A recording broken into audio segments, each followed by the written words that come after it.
hoffi bod y llyfr, mae'n rhyngweithiol iawn, mae plant yn mwynhau, maen nhw'n gallu dod lan a gyda fflapiau, mae'n lliwgar iawn, a mae fe'n rhywbeth sy'n hala plant eisiau mynd allan hefyd. Mae'r llyfr mor lliwgar, mae'r lliwiau sydd wedi cael ei defnyddio yn rili llachar.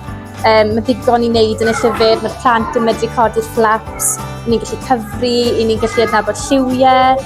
I fi hefyd yn hoffi bod e'n ddwyieithog, felly mae'n handi iawn i teuluoedd sy'n dysgu Cymraeg.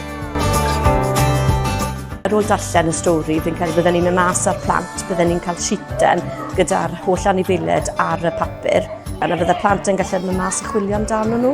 A syniad arall fi'n credu bydden ni'n neud hefyd yw cael trychfilod tu fewn, ond bydden ni'n mynd mas cyn i casglu fel dail, cnau, gwahanol pethau o tu fas. Byddech chi'r gwahanu pethau o tu fas wedi dod mewn hefyd. Bydden ni'n dwlu mynd allan, mae gennym ni gwesti trychfilod mas yn yr ardd.